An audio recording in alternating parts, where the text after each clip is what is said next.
During the period from 1986 until 2011, Oprah Winfrey presented her show, The Oprah Winfrey Show. It was one of the most popular talk shows in North America, and almost everybody who had a television at the time knew about it. During the 1980s and 1990s, the queen of all media earned a reputation that extended well beyond the television screen. She went on to become a billionaire, a well-known philanthropist, and a Presidential Medal of Freedom holder. And as she was pursuing these heavenly goals, Oprah depended on a simple practice: journaling.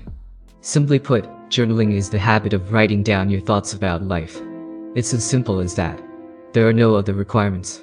Daily journals have played an important part in the life of many great people, just because of its simplicity. Among many authors, journaling is their favorite hobby. From Mark Twain to Virginia Woolf, Francis Bacon to Joan Didion, John Cheever to Vladimir Nabokov, just a few to name from many. Whenever there is a discussion about their work, these artists will always be found with a notebook in their hands. Susan Sontag often said that her journals were the place where she invented herself. Outstanding philosophers and innovators have used journaling. Charles Darwin, Marie Curie, Leonardo da Vinci, Thomas Edison, Albert Einstein. Similarly, leaders and politicians have kept diaries in various forms throughout history. George Washington, Winston Churchill, and Marcus Aurelius are just a few examples. Athletes like Katie Ledecky, who has won several gold medals, and Eliud Kipchoge, the world marathon record holder, use journals to focus on their daily exercises and boost their performance. Why have so many of history's greatest thinkers spent so much time writing in journals? What are the advantages? This is 1% Better Every Day. Today, I will present how I have developed a unique way to journal my life without getting bored, and how I have learned the importance and power of journaling after studying Oprah and other well-known philosophers and leaders. Number 1 habit. So, what journaling has done for me and what it can do for you. Getting things out of one's brain and into paper may be beneficial to almost anybody. Journaling has numerous benefits that I am far from covering here, although I will highlight a few of my favorites. Journaling allows you to get fresh insights from past life experiences. Reflecting on her journal entries from earlier in life, Virginia Woolf recognized that she often discovered the importance to lie where I never saw it at the time. You feel like you are rereading your favorite novel when you read your old journal. Your past takes on a new meaning as you see it in a different light. The primary difference, however, is that you're reliving your own life. Journaling helps you remember things better. Cheryl Strayed mentioned that she depended significantly on her journal in her best-selling book, Wild. She further added, "I discovered that my journal answered the who, what, how, when, and why with clarity that would have been hard to recall, but it also presented me with an honest and true picture of myself at the age of 26 I could never have obtained any other way." Well, this is something I have personally experienced. Ever since I have started journaling, I remember things more often, and most importantly, I find something new about myself every time I journal my thoughts. Time will transform your character without your knowledge, but it will also transform your thinking without your knowledge. We acquire experience gradually and our beliefs change over time, and journals allow us to preserve our thoughts, emotions, and feelings over the course of a lifetime. A person might find it fascinating to see an old photo of themselves, since they can reminisce about how they used to look, but reading an old journal passage can probably be even more intriguing because it can instruct them about how they used to think. Keeping a journal encourages you to make the most of each day. Being both conscious and aware of the fact that everything you do will be recorded makes you want to make at least one excellent decision before the sun goes down. I'll occasionally think to myself, I would want to do something excellent to write tonight. Journaling allows you to track your development. When you write down one phrase about what went well today, you'll have something to look at when you're depressed. It's easy to lose sight of how far you've come when you're having a terrible day. It's simpler to retain a grasp of reality with a journal. You can see how much you've developed throughout the months and years by looking at your past writings. Despite the various advantages of journaling, there is one drawback. Despite the popularity of journaling, only a small percentage of individuals actually do it. Those sound like great ideas in concept, but to make them habitual is much more challenging. We'll get back to Oprah's flashback now. The challenge of making journaling a habit.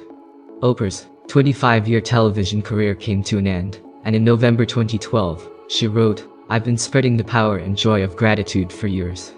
I kept a gratitude journal every day for a decade and encouraged you to do the same.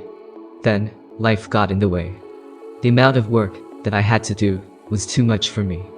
While I still occasionally check my journal, my daily habit of jotting down small things I was grateful for began to fade. She took out one of her old journals. Oprah stated, I pondered why I had lost the thrill of normal experiences. Since 1996, I'd amassed more money, responsibilities, and things. Everything appeared to have increased tremendously, but not my happiness. With all of my choices and opportunities, how had I come to be one of those individuals who never had time to be delighted? I was strained in so many directions that I couldn't feel much. Too busy in work. But the truth is, I was busy in 1996 too, she acknowledged. Gratitude is now a daily focus for me. I look for something to be grateful for throughout the day, and something always appeared. Most individuals are aware that journaling is beneficial, yet they seldom make it a priority. We want journaling to be enjoyable, so how can we accomplish that? Besides writing in a journal, what is the most straightforward way to reap the benefits of journaling? So, this is how I make journaling easy. Over the last 6 months, and after writing over a paragraph almost every day, I've spent a lot of time considering how to make journaling simple. But before I go into detail about my method, let's get one thing clear. The fact is that there are no universal approaches to journaling. You may do it in any location, and in any way you choose. You only need a sheet of paper or a blank document, and like in my case, just a Google Doc, to get started. However, there's a simple method to journal, despite the fact that there is no universal way to journaling. Every day, write one sentence. The major benefit of writing one phrase every day in your journal is that it makes journaling more enjoyable. It's simple to accomplish. It's simple to feel prosperous. And if you like yourself after each session of journaling, you'll want to do it again. Well, I have tried. If my approach works for a person like me who hates reading and writing, well, this is something I practiced with the intention of just trying it for a week to see if I could ever make a habit of it. And you can see the results. Now I enjoy writing paragraph over paragraph until I eventually sleep because of exhaustion. It is not necessary for a habit to be remarkable in order for it to be beneficial. If you like my videos, smash that like button and subscribe so that the YouTube algorithm recommends our video to people who really need our knowledge. I hope you have understood the basic concept of my method of writing one sentence a day. Just answer in one sentence to these journaling questions that made my journaling easy. Let's have a further look at the method I came up with to make my journaling a pleasant experience. Every habit journal is created with the goal of maintaining an everyday journal as simple as possible. Title the page as 1 line per day. Few journaling questions are printed on each 1 line per day page. Here are some journaling questions to get you started. What happened today? Daily journal. What am I grateful for today? Gratitude journal. What is my most important task today? Productivity journal. How did I sleep yesterday? Sleep journal. How do I feel today? Mood journal. All you have to do to get into the habit of journaling is write down your monthly question and a few words each day. After the month is through, you'll have 31 lovely journal entries to reflect back on. The complete experience is meant to make journaling so simple that you'll find yourself doing it on a daily basis. You can find many free online one-liner journal templates, which you can use if you are opting for Google Doc as your journaling medium. Whereas, there are many journals available on Amazon if you prefer writing. So friends, you see in life, it's your decision where to go from here. You're less likely to continue with the habit if it irritates you. Journaling doesn't have to be a huge undertaking. Simply write one sentence describing the events of the day. It makes no difference whether you use my journaling method or not. What's important is that you make it simple for yourself to attend.